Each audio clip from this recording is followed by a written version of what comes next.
કેમ છો બાલ મિત્રો? મજામાં ને? આજે આપણે મહાભારતની અંદર વાર્તા કરવાની છે દ્રૌપદીની. દ્રૌપદી ભગવાન શ્રી કૃષ્ણની એકદમ પાક્કી ભક્ત હતી.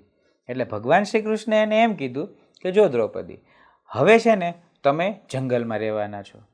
એટલે જંગલમાં તો તમને રોજ અલગ અલગ પ્રકારનું ખાવાનું મળશે નહીં, અને તમે છો રાજા રાણી. રાજા રાણી છો તો તમારે કેટલાય લોકોને ભોજન કરાવડાવવું પડે. એટલે લોકોને ભોજન કરાવવા માટે તમારે કેટલું બધું અનાજ જોઈએ, કેટલું બધી સામગ્રી જોઈએ. હવે આટલી બધી સામગ્રીઓ તમને મળશે નહીં. આ ક્યારે? જ્યારે દુર્યોધન સાથે જુગાર રમવામાં યુધિષ્ઠિર બધું હારી ગયા ને પછી. એટલે શ્રી કૃષ્ણ ભગવાને દ્રૌપદીને કીધું કે તું એક કામ કર દ્રૌપદી, તું છે ને સૂર્ય ભગવાનની ઉપાસના કર. સૂર્ય ભગવાનને પ્રસન્ન કરી એમની પાસેથી અક્ષય પાત્ર મેળવી લે. અક્ષય પાત્ર એટલે શું? કે એમાં જે વસ્તુ હોય ને એ વસ્તુ ક્યારેય ખલાસ જ ન થાય, અને એકવાર જે વસ્તુ માંગો એ વસ્તુ નીકળા જ રાખે. એટલે સૂર્ય ભગવાને પ્રસન્ન થઈ અને દ્રૌપદીને અક્ષય પાત્ર આપ્યું અને કીધું કે જો આ પૃથ્વીલોક છે, અહીંયા આ અક્ષય પાત્ર હંમેશા કામ કરે આવું નહીં થાય.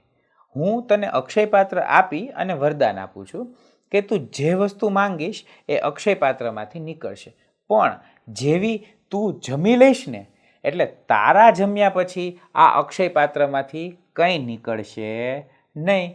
એટલે દ્રૌપદી તો બહુ ધ્યાન રાખે કે બધાની છેલ્લે એ જમે. જે જોઈએ ને, માનો કે એમ થાય કે આજે તો 500-700 લોકો આવ્યા છે તો બધાના ભાગના ચોખા, બધાના ભાગનો લોટ એમ કાઢે, રસોઈ બનાવે અને પછી બધા જમી લે અને જોઈ લે કે હવે કોઈ બાકી નથી ને પછી દ્રૌપદી જમે.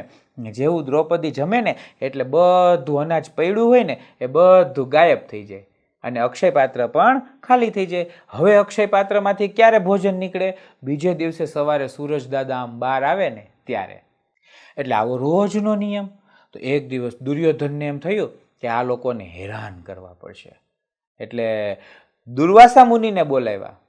દુર્વાસા મુનિ તો કેટલા ગુસ્સાવાળા, અને દુર્યોધને દુર્વાસા મુનિની ખૂબ સેવા કરી ને એમ કીધું કે જો તમે અમારા ઉપર પ્રસન્ન થયા હોય ને તો અમે તો તમારા આશીર્વાદ લઈ લીધા, હવે તમે અમારા ભાઈ પાંડવો જે છે ને એમને આશીર્વાદ આપ્યા વગર જતા નહીં. આ દુર્યોધનની ચાલ હતી, કારણ કે બપોરે દ્રૌપદી જમી લે પછી તો અક્ષય પાત્રમાંથી કાંઈ નીકળે નહીં, અને દ્રૌપદીને યુધિષ્ઠિરને એ બધા તો જંગલમાં રહે એટલે એમની પાસે કંઈ અનાજ પણ ન હોય.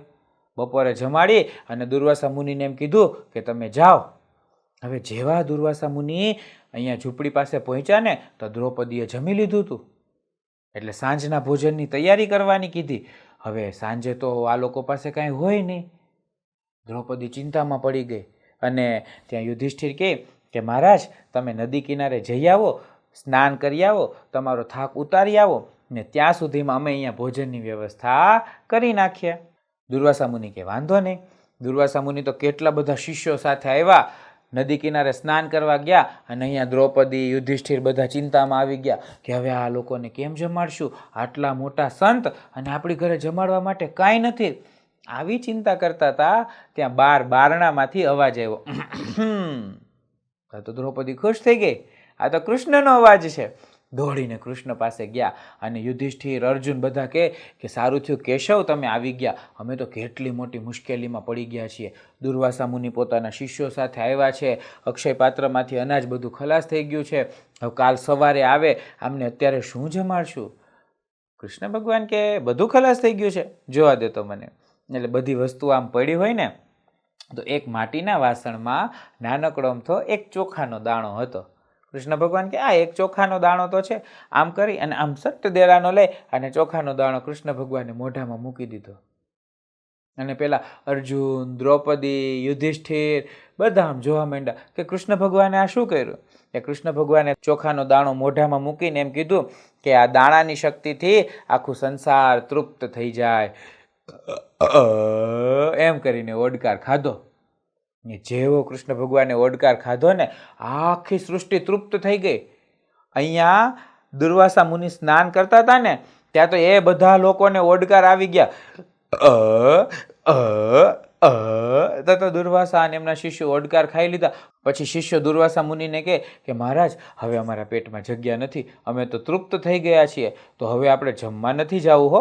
ત્યાં જમવા જઈએ અને જમી ન શકીએ તો પેલા લોકોની રસોઈ બગડે, એનું પાપ આપણને લાગે, અને એમ કહેશે જમવાની વાત કરતા હતા અને જમી તો શકતા નથી, એમ થશે. દુર્વાસા મુનિ કે મારું એ પેટ ભરાઈ ગયું છે, એટલે હવે મારે પણ જમવા જવું નથી. એમ કરીને મુનિઓ ત્યાંને ત્યાં સ્નાન કરીને બધા પોતાના સ્થાન ઉપર પાછા જતા રહ્યા. અહીંયા દ્રૌપદી, યુધિષ્ઠિર, અર્જુન તો રાહ જોવે કે શું થશે, ક્યારે આવશે. અને કૃષ્ણ ભગવાન તો હશે કે દ્રૌપદી હવે ચિંતા ન કરો, એ લોકો નહીં આવે, એ લોકો જતા રહ્યા છે.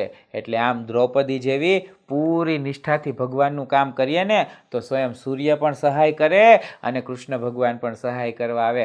હું આશા કરું કે તમે બધા મિત્રો સાથે આવી રીતની લોકોની સેવા કરશો, લોકોને ખવડાવશો પીવડાવશો તો તમને પણ એક દિવસ અક્ષય પાત્ર જરૂર મળશે. પણ મહેનત કરશો તો, એટલે મહેનત કરતા રહેજો, અક્ષય પાત્ર ચોક્કસ મેળવશો. અને તમને અક્ષય પાત્ર મળે ને ત્યાં સુધી રામ રામ સીતારામ.